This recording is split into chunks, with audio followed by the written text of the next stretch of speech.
नमस्ते सदा वत्सले मातृभूमि में हम लोग चर्चा करने जा रहे हैं आज जो सिंगापुर सरकार ने विदेश मंत्रालय को चिट्ठी भेजी है, कंसेंट मांगने के लिए चिट्ठी भेजी है और वो चिट्ठी मान्यवर केजरीवाल के लिए आई है। केजरीवाल की कंसेंट चाहिए और इस बात को लेकर विदेश मंत्रालय ने अपडेट दिया है कि भाई सिंगापुर सरकार से ये बातें हुई हैं और इससे ज़्यादा उन्होंने कुछ नहीं बताया। साथ में उन्होंने कहा कि भाई ये अगर जानना है तो आपको जाना पड़ेगा दिल्ली सरकार के पास और इससे ज़्यादा ही जानकारी अब दिल्ली सरकार से पूछिए। हम केवल आपको इतना बता सकते हैं कि सिंगापुर सरकार ने एक चिट्ठी दिल्ली सरकार को विदेश मंत्रालय को लिखी है और अरविंद केजरीवाल के लिए एक पत्र आया है, एक अप्रूवल आया है, प्रपोजल आया है कि दिल्ली के चीफ मिनिस्टर को वहाँ बुलाया जा रहा है। इससे ज़्यादा हम कुछ नहीं बता सकते। लेकिन सवाल यहाँ पर यह पैदा हुआ कि अरविंद केजरीवाल ने एक चिट्ठी प्राइम मिनिस्टर को लिखी है और प्राइम मिनिस्टर को यानी कि भारत सरकार को चिट्ठी लिखते हुए कहा है कि हम दिल्ली मॉडल को विश्व को दिखाना चाहते हैं, दिल्ली मॉडल को सिंगापुर जानना चाहता है और इसलिए इस समिट में मैं भाग लेना चाहता हूँ। समिट तो हम सब जान ही रहे हैं, 8th world city summit and WCS mayors forum. अब WCS का मतलब है world city summit mayor forum, इसमें भाग लेना चाहते हैं। दिल्ली के LG ने, श्रीमान सक्सेना, BK सक्सेना ने उनको अप्रूवल देने से मना कर दिया क्योंकि सरकारी विजिट पर जाएंगे, सरकारी खर्चे पर जाएंगे, सरकारी खर्चे के अलावा सरकार का रिप्रेजेंटेशन करेंगे। तो दिल्ली की सरकार का हेड तो LG होता है, इसलिए LG ने उनको अप्रूवल देने से मना कर दिया। अब हम लोग जानने की कोशिश करते हैं कि ये जो केजरीवाल जी चिट्ठी लिख रहे हैं और ये जो LG ने लिखा है, इनके विषय में आखिर मतभेद कहाँ है। दिल्ली के LG ने ये कहा कि भाई देखो, दिल्ली के सस्टेनेबल डेवलपमेंट की जहाँ तक बात आती है तो एक फोरम दिल्ली में नहीं है, इसलिए दिल्ली में कई एक फोरम काम करते हैं, तो कोई एक व्यक्ति दिल्ली में ऐसा नहीं है जो दिल्ली मॉडल को रिप्रेजेंट कर सके। दिल्ली में NDMC भी आती है, NCT दिल्ली में मेयर भी आते हैं, NCT दिल्ली में यानी कि नगर निगम भी आते हैं और दिल्ली सरकार भी रहती है और केंद्र भी काम करती है। इसलिए 4 बड़ी एजेंसियां, 4 बड़े स्टेक होल्डर्स दिल्ली के हैं, जिसमें केंद्र सरकार है, national new Delhi municipal corporation है और दिल्ली सरकार है। तो दिल्ली सरकार को कैसे ये अनुमति दीजिए, ये दिल्ली सरकार को सोल अथॉरिटी कैसे मान लिया जाए दिल्ली का, इसलिए हम आपको मना करते हैं। आप दिल्ली के पूरे दिल्ली का रिप्रेजेंटेशन वहाँ पर पूरी दिल्ली के बिहाफ पर, यानी चारों के बिहाफ पर नहीं बोल सकते और ब्ला ब्ला ब्ला। सवाल बहुत सारे हैं, इसमें कुछ मुझे भी सवालों का दिमाग में गूंजा तो मैं भी इन पर कुछ अपने विचार रखता हूँ। विचार ये है कि जब ये मेयर्स की समिति है तो हम सब जानते हैं हमारे देश में मेयर होते हैं, पूरे वर्ल्ड में मेयर होते हैं। सिटी का जो हेड होता है वो मेयर की तरह चुना जाता है, नगर निगम की तरह चुना जाता है। तो ये जब WCT का मेयर की बैठक है तो क्या दिल्ली के मुख्यमंत्री अपने आप को दिल्ली का मेयर मानते हैं? वो मुख्यमंत्री नहीं मानते क्योंकि वो मेयर्स की बैठक में जा रहे हैं। और अगर वो मेयर्स की बैठक है तो दिल्ली में 3 मेयर बैठते हैं, तो उन मेयरों को बुलाया जाना चाहिए था, दिल्ली सरकार को, मतलब मुख्यमंत्री को क्यों? मुख्यमंत्रियों के मातहत नगर निगम आता नहीं है। दिल्ली में जो कमांड है, जो डेवलपमेंट का मॉडल है, जिसके आधार पर स्मार्ट सिटी जो मॉडल बनते हैं, उन मॉडल्स में भारत में ऑलरेडी एक ऑर्गेनाइजेशन काम करती है, स्मार्ट सिटी मिशन भारत में है और इसको लेकर इंडिया स्मार्ट सिटी अवार्ड भी घोषित होते हैं। जो अवार्ड घोषित होते हैं उन अवार्डों में दिल्ली आती नहीं है, यानी कि दिल्ली का उसमें नंबर नहीं है जो फर्स्ट सेकंड थर्ड आते हैं। फर्स्ट सेकंड थर्ड जो मॉडल है दिल्ली में, उसमें पहले नंबर पर मेयर इंदौर का मामला आता है, दूसरे नंबर पर सूरत का आता है, तीसरा जबलपुर का आता है। तो फिर जब ये 3 शहर, इनके मेयर या इनका जो मॉडल है वो अच्छा माना जाता है। दूसरी बात एक और आती है, वो ये आती कि अगर हम दिल्ली को सिटी न माने, दिल्ली को स्टेट नहीं मानते, तो यूनियन टेरिटरी दिल्ली है। यूनियन टेरिटरी जो हमारे देश में है उनमें पहले नंबर पर स्मार्ट सिटीज़ में चंडीगढ़ आता है, चंडीगढ़ अवार्डेड है। तो चंडीगढ़ का मॉडल हम सब जान ही रहे हैं, पूरा देश जानता है, चंडीगढ़ का मॉडल एक स्पेसिफिक मॉडल है। अगली बात जो स्मार्ट सिटीज़ को लेकर है, जो मॉडल्स को लेकर है, वो कुछ चीज़ें ऐसी हैं जिनमें बाकायदा अवार्ड होता है, उनकी एनालिसिस होती है। उस एनालिसिस में क्या दिल्ली में इंटीग्रेटेड मामला अरविंद केजरीवाल जी के पास है? क्या क्या मामला है? मामला आता है कि बिल्ड इन्वायरमेंट, सैनिटेशन, तो सैनिटेशन क्या दिल्ली सरकार के पास आता है? वहाँ का कल्चर, स्टेट की इकोनॉमी, वहाँ की गवर्नेंस, क्या दिल्ली सरकार के पास पूरी दिल्ली की गवर्नेंस है? तो गवर्नेंस का मामला जहाँ तक आता है तो वो मुझे लगता है कि केंद्र के पास भी है, पुलिस तो केंद्र के पास है।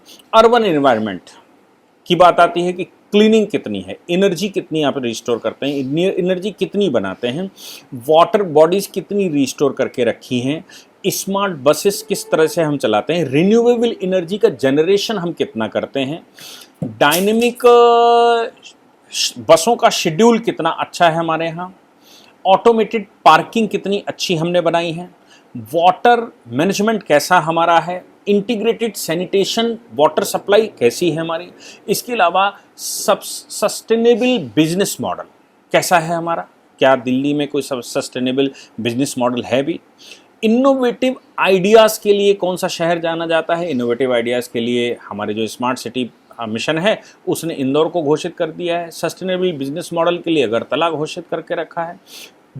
अगला है कोविड इनोवेशन अवार्ड। तो कोविड इनोवेशन अवार्ड्स के मामले में कौन सामने आता है, किसने इनोवेशंस करवा ली, कौन सी सरकारें उसमें प्रयास कर रही हैं और उन्होंने कितना अच्छा काम कर लिया। इसके अलावा कोविड इनोवेशन अवार्ड में कोविड मैनेजमेंट किसका अच्छा था? आप देख लीजिए कि दिल्ली का कोविड मैनेजमेंट का मामला, दोनों बार जो कोविड आया वो अगर देश में सबसे खराब मैनेजमेंट कहीं था तो वो दिल्ली का था या मुंबई का था। तो दिल्ली और मुंबई के मैनेजमेंट के आगे, तो मुंबई के मैनेजमेंट के आगे मुंबई और दिल्ली कहाँ कौन से स्थानों पर टिकता है।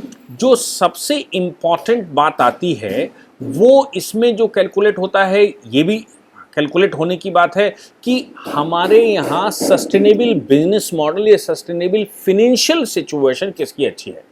यानी कि जो हमारे यहाँ की हेल्थ है, हेल्थ मिशन में, या मैं कहूँ कि सिटी ड्राइवर्स के मिशन में, या जो बाज़ारें हमारे यहाँ लगती हैं, स्मार्ट सिटीज़ के पेविलियन हमने बना रखे हैं, डिजिटल गवर्नेंस किसकी अच्छी है, अर्बन आउटकम फ्रेमवर्क किसका अच्छा है, और ये सारी चीज़ें काउंट करती हैं। जैसे कुछ मुख्य चीज़ें हैं जो प्रोजेक्ट चलते हैं हमारे देश में, उनमें जो काउंट होता है वो होता है integrated command and control system. अब integrated command and control centre तो दिल्ली के पास है क्या? वो तो केंद्र के पास आता है, क्योंकि जो होम मिनिस्ट्री है वो पुलिस प्रशासन को मेंटेन करती है। इसलिए ये इंटीग्रेटेड कमांड सिस्टम जब आपके पास है ही नहीं तो मॉडल कैसा है आपका? स्मार्ट रोड्स, दिल्ली में रोड कुछ एमसीडी बनाती है, नहीं तो रोड केंद्र सरकार भी अपनी बनाती है और ये राज्य सरकार भी अपनी छोटी रोडें बनाता है। स्मार्ट सोलर सिस्टम, यानी कि हमने जो शहर बनाया है उसमें सोलर सिस्टम का कितना बड़ा कैसा योगदान है और किस तरह से हमने बनाया है, ये भी इम्पॉर्टेंट बात है। हमारे पास पीपीपी मॉडल पर हम कितना काम कर रहे हैं, वाइब्रेंट पब्लिक प्लेसेस हमने कितने डेवलप किए हैं। अब इतनी चीज़ें मैंने आपको बताई, इसके आधार पर कोई भी सिटी वर्ल्ड फोरम पर स्मार्ट सिटी घोषित किया जाता है। क्या दिल्ली का रिप्रेजेंटेशन या दिल्ली की सरकार जो है वो मेयर का रिप्रेजेंटेशन करती है या मेयरों का रिप्रेजेंटेशन करती है? क्या वो मेयर मात्र हैं या फिर वो दिल्ली सरकार हैं? यूनियन टेरिटरीज़ में भी वो क्या देश में नंबर 1 हैं? यूनियन टेरिटरीज़ में भी क्या उनके पास स्मार्ट सिस्टम है? क्या उनके सोलर सिस्टम है? कि इंटीग्रेटेड कंट्रोल सिस्टम उनके पास है? मैं जानना चाहता हूँ कि दिल्ली के पास ऐसा कौन सा मॉडल है जिस मॉडल से दिल्ली को हम रिप्रेजेंटेशन वर्ल्ड फोरम पर करने जाएं। अब आप कहते हैं कि हमने अस्पतालों को फ्री कर दिया है, हमने एजुकेशन फ्री कर दी है, हमने पानी फ्री कर दिया है, हमने बिजली फ्री कर दिया, ये तो सब्सिडी हो गई। क्या सब्सिडी कोई मॉडल हो सकता है? क्या आप जब सब्सिडी की बात करते हैं, आप दान की बात करते हैं, तो वो मॉडल होता है? मॉडल तब तैयार होता है जब आपकी आमदनी करके आप सिटी को डेवलप करते हैं। अब दिल्ली की आमदनी का जरिया तो आपको मैं बता दूं, दिल्ली में के अगल बगल सोनीपत, पानीपत, गुड़गांव और फरीदाबाद और इधर नोएडा, गाजियाबाद आता है। ये दिल्ली के लगे हुए क्षेत्र हैं जहाँ पर प्रोडक्शन होता है। इनकी देश भर की लगभग फैक्ट्रियाँ बहुत बड़े स्तर पर यहाँ पर काम करती हैं। इन फैक्ट्रियों में जो लोग काम करते हैं या जो जो जो इनका टैक्स रिटर्न भरता है, उसका हेडक्वार्टर कहीं ना कहीं दिल्ली में होता है। तो जो इनकम टैक्स का फाइलिंग होती है वो दिल्ली से होती है। दिल्ली से इनकम टैक्स की फाइलिंग होने की वजह से दिल्ली का उसमें शेयर बनता है 45% अप्रॉक्सीमेटली फ्री का, जो कि उत्तर प्रदेश का होना चाहिए था या हरियाणा का होना चाहिए था या उत्तराखंड का होना चाहिए था, जहां उसने फैक्ट्रियां लगा कर रखी, जहां पर इंडस्ट्री लगी हुई है, और टैक्स रिटर्न वो दिल्ली में भरता है। दिल्ली में हेडक्वार्टर होने की वजह से वो दिल्ली में रहता है, तो टैक्स दिल्ली को देता है। 45% टैक्स का जो सबमिशन है वो फ्री में दिल्ली सरकार के पास आता है, दिल्ली को कुछ करना नहीं। वो पैसा जो इकट्ठा हुआ वो हमने फ्री में बांट दिया कि भाई हम आपको बांट देते हैं, जनता को डबल डेवलपमेंट बाद में देख लेंगे, पहले हम बांट देते हैं। तो अब सवाल यहाँ पर जो पैदा होते हैं कि सिंगापुर की समिट में जो मेयर्स को बुलाया गया है, वर्ल्ड इकोनॉमिक फोरम, मैं जहाँ तक जानता हूँ world economic forum smart cities का कस्टोडियन है पूरे वर्ल्ड में, और उसके साथ हमारा जो स्मार्ट मिशन है उसने कोलैबोरेशन भी कर रखा है वर्ल्ड इकोनॉमिक फोरम के साथ। हमारे यहाँ की नगर निगमें जो स्मार्ट सिटी मिशन है उसके साथ और वर्ल्ड इकोनॉमिक फोरम, ये तीन मिलकर किसी शहर का डेवलपमेंट करते हैं। तो दिल्ली इस मॉडल में कहाँ उतरता है और दिल्ली के मुख्यमंत्री किस मॉडल की बात करते हैं, कौन सा मॉडल वो दिखाना चाहते हैं? फ्री में बांटना क्या मॉडल है, उस पर तो सुप्रीम कोर्ट ने इतनी कठोर टिप्पणियां 2-3 दिन पहले की हैं, और उन्होंने कहा भाई ये फ्री का फार्मूला बंद क्यों नहीं करते, और जो लोग फ्री में देना चाहते हैं वो ये क्यों नहीं बताते कि उनके पास आमदनी का सोर्स क्या है। वो जितना फ्री बांटेंगे, सपोज अगर वो 50,000 करोड़ रुपए साल में फ्री बांटना चाहते हैं, तो क्या उनके पास चल रही स्थिति, मौजूदा स्थिति में 50,000 करोड़ की एक्स्ट्रा इनकम का कोई साधन है? अगर उनके पास 50,000 करोड़ की एक्स्ट्रा इनकम वो कर लेते हैं, जो चल रहा है शहर, तो फिर वो बांटने के लिए ऐसी बातें कर सकते हैं। नहीं तो एटलीस्ट जिस समय चुनाव चल रहा है उस समय फ्री के वादे करना, ये करना, वो करना, फ्री बांटना, इस पर रोक क्यों नहीं लगाते? केंद्र सरकार को उन्होंने नोटिस कर दिया और केंद्र सरकार से कहा इस पर जवाब लगाइए, और केंद्र सरकार से कहा कि आप इस पर स्टेप लीजिए। अगर केंद्र सरकार स्टेप लेती है तो सबसे पहले केजरीवाल को चुनौती लगने वाली है, सबसे ज़्यादा वो चिल्लाएंगे, क्योंकि वो तो फ्री के फार्मूले पर ही पंजाब में भी सरकार बनाई, यहाँ भी सरकार बनाई, वो तो बांटने के अलावा कुछ नहीं करते। वो श्रीलंका, बांग्लादेश या पाकिस्तान जैसा हाल या यमन जैसा हाल भारत का बनाने के लिए बिल्कुल तैयार खड़े हुए हैं। आपको पता है कि जो कर्जा भारत में है, जो भारत सरकार के ऊपर है, उसमें 50% से ऊपर कर्जा राज्यों का है, जो राज्यों ने फ्री बांटने के चक्कर में कर्जे ले लिए हैं। दूसरा, लोकल बॉडीज़ के जो कर्जे हैं वो मैं कहूँ कि जो कर्जे हैं वो हमारी लोकल बॉडीज़ से भी हैं।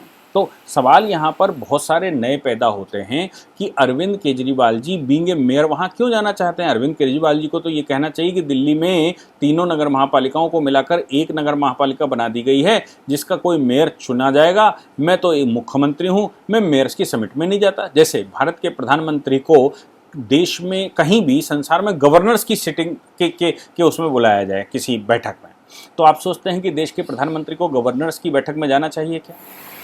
कहने के लिए प्रधानमंत्री कहता है कि ये प्राइड की बात है, ये बड़े प्राउड की बात है, ये मेरे सम्मान की बात है कि भाई संसार भर के गवर्नरों को बुलाया गया है, हमको भी बुलाया गया है। लेकिन भारत सरकार को ये कह देना चाहिए कि भाई हम एक देश के सॉवरेन कंट्री के प्राइम मिनिस्टर हैं, इसलिए हम ये गवर्नरों के समिट में नहीं जाते। आप हमारे यहाँ बहुत सारे गवर्नर हैं, उनमें से किसी को बुला लीजिए। मैं दूसरे शब्दों में उसको चीफ मिनिस्टर कह लूँ।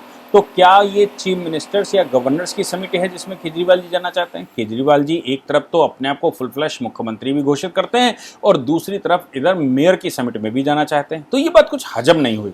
इसलिए मुझे लगता है एलजी ने जो ग्राउंड बताए हैं, उनका कहना है 4 स्टेक होल्डर हैं, आप अकेले नहीं हो और आप सबसे छोटे स्टेक होल्डर उसमें से आते हैं।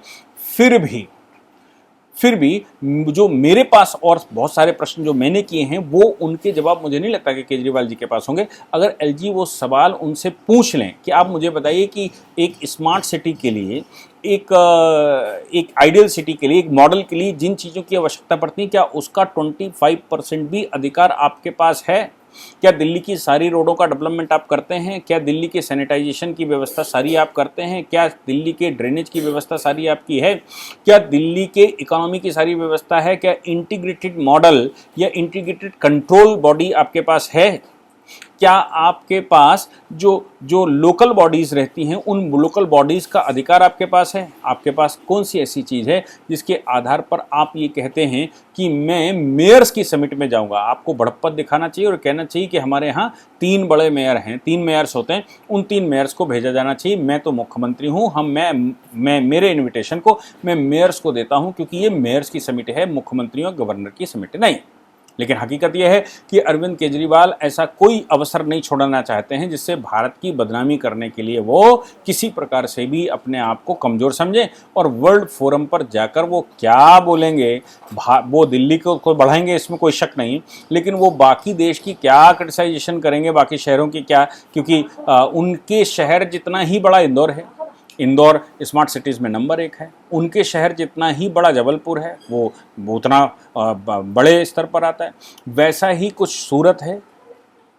जहाँ तक राज्यों की बात आती है तो स्मार्ट योजना में जो सबसे तेज़ी से काम जिन्हें इन सब जो क्राइटेरिया हमने बताएं उन क्राइटेरियाज में उतरा वो उत्तर प्रदेश है पिछले 5 वर्ष में। तो उत्तर प्रदेश नंबर 1 पर आता है आफ्टर ऑल डेवलपमेंट के मामले में। लेकिन जब स्मार्ट सिटीज़ की बात करते हैं तो मध्य प्रदेश के 2 बड़े शहर आते हैं, गुजरात का शहर आता है, दिल्ली तो उनमें कहीं काउंट ही नहीं करती। यहाँ दिल्ली छोड़ दीजिए, एनडीएमसी नहीं करती, यानी कि नई दिल्ली भी नहीं करती। तो जब नई दिल्ली उस क्राइटेरिया में नहीं आती तो दिल्ली कहाँ से आ जाएगी? जो लोग नई दिल्ली और दिल्ली के बारे में फ़र्क जानते होंगे उनको पता होगा कि नई दिल्ली कितनी खूबसूरत है और दिल्ली कितनी गंद मची हुई है दिल्ली के अंदर। तो फिर जब नई दिल्ली नहीं आती इंदौर और सूरत या जबलपुर के आगे, तो फिर दिल्ली कैसे आ सकती है? ये बहुत सारे प्रश्न हैं। अब मेयरों के बराबर मेयरों के साथ बैठक करना केजरीवाल जी चाहते हैं, अपने को डिग्रेड करना चाहते हैं, इसलिए वो इस तरह की बातें कर रहे हैं। यानी कि उनको फंडामेंटल डिस्टिंक्शन नहीं मालूम कि कब उनको क्या कहना चाहिए और किस विषय पर उनको काम करना चाहिए, किस विषय पर किन बैठकों में उनको जाना है, किन पर नहीं जाना है। बस उनको घूमने का अवसर मिले और भारत को क्रिटिसाइज करने का अवसर मिले, उसको छोड़ने से वो पीछे नहीं आते। जय हिंद, जय भारत, वंदे मातरम।